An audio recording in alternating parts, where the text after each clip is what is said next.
So over the last few years, I've been working as a photographer, videographer, and creator on numerous professional campaigns for some of the world's largest brands. I've had the privilege of building a career as both a creator and creative. And one of the most commonly asked questions I get is, how do you get hired? The answer to that isn't a great agent or being part of a fantastic agency. I've actually been doing everything on my own solo as a freelance since day one. The answer has been in my portfolio. The key to getting hired in the creative industry is your portfolio. And in this video, I want to break down what a portfolio is, why it matters, and how clients use it to hire people, as well as how to build one from scratch if I was just starting out today. Okay, so real quickly, just to touch on what a portfolio is in a professional sense, a portfolio is just an accumulation or your body of work that you've created over time that best showcases your abilities as a professional. In my case, I'm a photographer, videographer, so my best photography projects, my best video projects that I've done over the years, I've accumulated everything in a portfolio on my website. I use my website to showcase the best pieces of work that I've created, basically the stuff that I'm most proud of. Another great portfolio nowadays is social media. So your Instagram, perhaps your TikTok, typically maybe even your YouTube. Basically all a portfolio is a place where a client or a potential customer can go in and find your work and reference that when they're making a decision on whether or not they want to hire you. Now, this doesn't just pertain to photographers or videographers. You could be a graphic designer, you could be any sort of artistic medium where you want to showcase your creative works in a digital sense. When a brand is looking for someone to execute their vision in showcasing either their products or the sensibilities of their brand vision, they're looking for someone to just get the job done and mitigate the amount of risk they have when they're hiring somebody. And the whole point of hiring somebody or paying somebody to do a job is to know that they're going to deliver a high quality for the amount of money that they're going to pay out. The work that you have in your portfolio, oftentimes clients will reach out to you, or in my case, they will reach out to me and ask for almost the exact same style of work for a previous campaign, just tweaked, just shifted a little bit so that it fits this new brief or new campaign that they have in mind. By referencing your portfolio, a client wants to make sure that you are the right fit or you're somebody who's able to create that sort of work for their vision. It's not so much how many projects you've done, it's more about how clear and consistent a particular style is that you have. Okay, now for professional work, there are typically 3 ways that a client hires somebody, whether that's a creative or a creator. In my mind, I typically define creatives as somebody who works more in the traditional production sense. Perhaps they're a director, a DP, a stylist, whereas a creator is typically more of a solo individual who either is a creator online, maybe they have a social presence, or they're an influencer, or there's somebody who maybe does something more on their own and has that sort of solo presence. As somebody who works as both a creator and creative, there are typically 3 ways that people get hired. The first way is perhaps the least common out of the 3, and it's when a brand reaches out to you directly.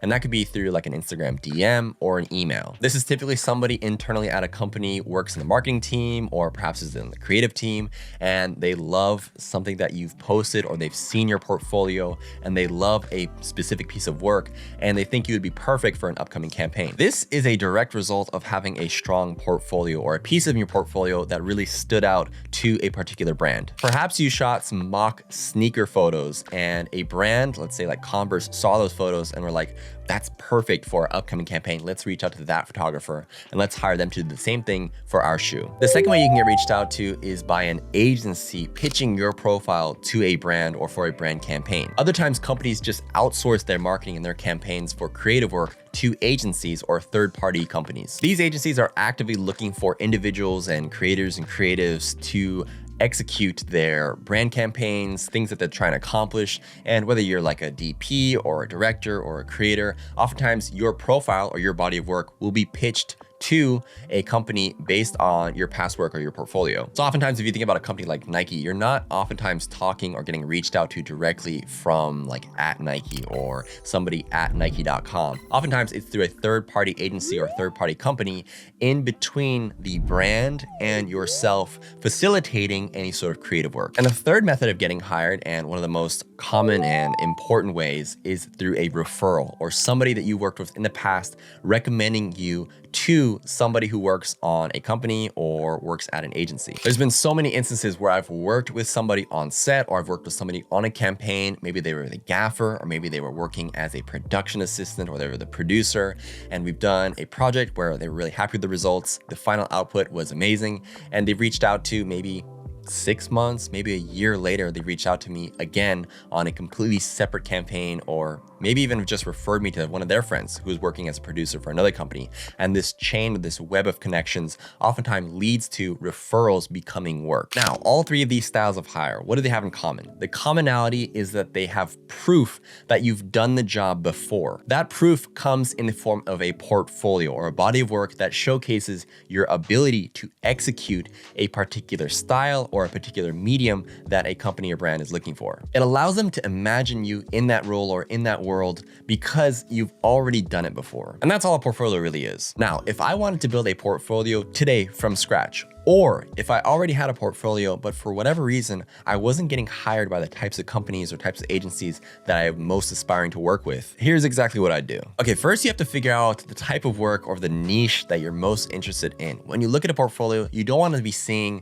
a bunch of random things accumulated that have no correlation. If I'm looking for someone to execute a brand photography job and I look at their portfolio and it's a bunch of landscape and aerospace photos, that's probably not the person I'm going to hire. Okay, duh, but what would you do? What I would do is I would go out and I would find 3 ideal clients. Ideally, these brands would sort of be in the same realm. So if you're interested in tech, ideally these 3 giants would perhaps be in the tech realm. Maybe it's like Sony, Canon, Fujifilm. Or if you're interested in working in car campaigns, I'd go and find 3 car brands that you're most interested and connected to. After that, I would go ahead and study the types of campaigns and the types of work that they've already producing. Not to copy exactly what they've been doing, but more to understand the types of work that they're interested in and the types of work that fit their brand image. Then what I do is look at my own portfolio and see where the mismatch is. Maybe if I want to work with the world's largest car brands and I don't have any car work in my portfolio, clearly I need to go ahead and go shoot some spec work. Hypothetically, if I already have some car shoots done in my portfolio,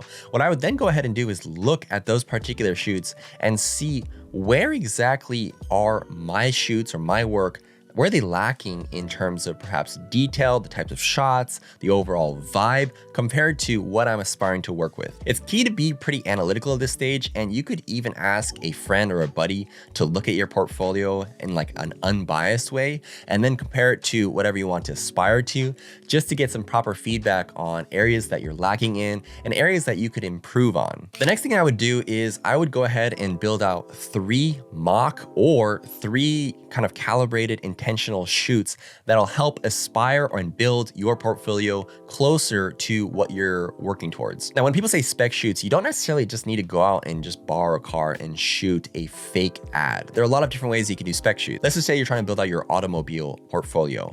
You could reach out to local businesses or local workshops, local dealers, and see if they're interested in a pitch that you're perhaps wanting to create for their social media team. A lot of times this work might not be paid, but you're trying to build your portfolio brick by brick to get you to where you are in the long term. I would then go out and just get your reps in with intentionality. Really plan out the style of work that you want to create, go out, execute it, and then afterwards it's key then to share your work, whether it be through social media, but also you want to compile your work in a very professional manner on a website or somewhere that someone can just link to and access really quickly to reference when they're pitching you for a future campaign. You don't need 20 campaigns. You only need 3 to 5 really key pieces of work in the beginning. I would say maybe even like 2. You just need a few different pieces to showcase your best level of work so that a client can just look at it and be like, yep, that's the person I want to hire for this next campaign. That person has done it already and I know they can do it and I'm going to pay them so that they can come and do it for my company. Now, this is pretty straightforward if you don't have a portfolio at all and you're just looking to build into a new niche.